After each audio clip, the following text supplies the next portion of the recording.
Year, there's a lot of controversy surrounding the Halloween celebrations. Can you tell us a little bit about this year's event and how the mayor's office is involved? Last year, a lot of the Halloween controversy was sort of based on lack of knowledge and lack of information. We've always had Halloween. What the county has been doing is putting some order to the events and how people are behaving or not behaving. You know, there's nothing to do with threatening historic sites or anything like that. It comes to protecting historic sites. It has to do with making sure that the people there have enough police protection so we don't run into people that are abusive or out drinking too much or having lewd costumes. The police protection that we have there literally screens out a lot of the bad elements that would be there. In a lot of the dark areas, we put up lights, and we're going to be continuing to do that, so that we have the ability to see what's going on and to make sure that a lot of mischief that used to go on, like excessive drinking or drugs, isn't happening. And around the areas where we do have cultural activity that we want to preserve, we have additional security to make sure that nothing is disturbed. You know, at least take as much precaution as we possibly can. For safety, by blocking off Halloween, the streets, or Front Street, this allows the mass of people that are there to be able to be a lot safer without having to worry about vehicles and without being shoved off the sidewalk or getting into a situation where it's so crowded and congested that someone may get trampled. So every effort that we've put into the Halloween event has been preventative and has been to be able to build safety to the community.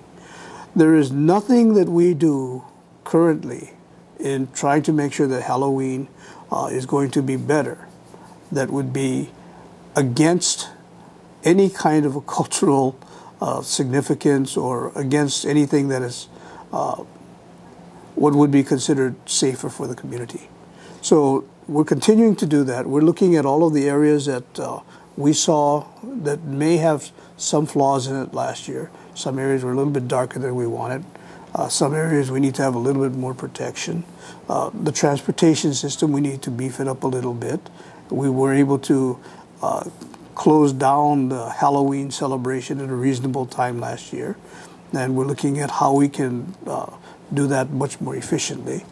The keiki parade and transition into the regular Halloween events for the adults. We're working on trying to make that smoother transition. So overall, we as a county and our administration and all of the personnel that are there are literally putting dozens and dozens and dozens more security to make sure that the event runs safer for the rest of the community. And we're going to continue doing that. You know, in the years where we didn't have an official county presence, we then jeopardized all of the other things. We jeopardized the security of people, the safety of people.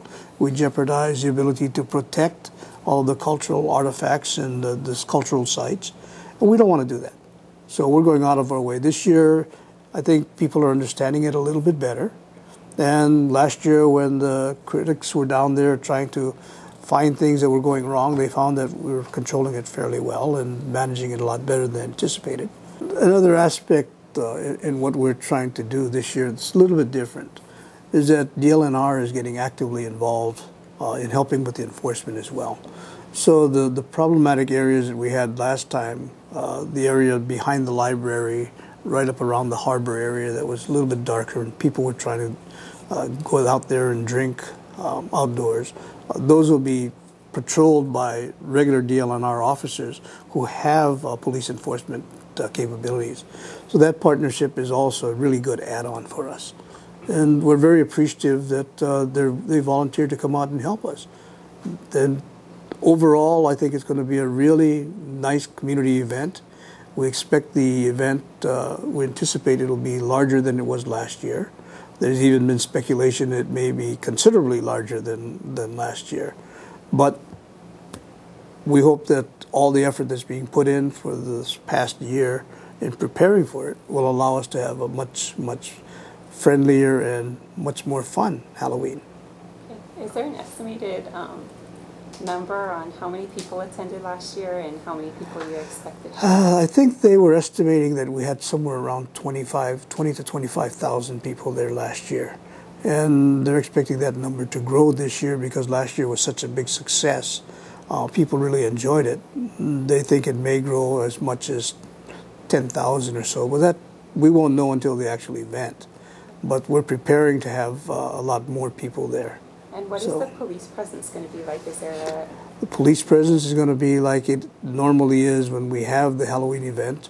You're going to see police, fire, and other officers there almost locked arm in arm the entire Front Street area, and even in the back of Front Street, Luakini. Those areas will be well patrolled. So everybody will be within sight distance, comfortable sight distance. And by doing this, by having a lot of presence, we essentially discourage any activity we don't like. So for us, it's preventive. And besides, the officers and the firefighters at this time, they get to enjoy a good Halloween parade too.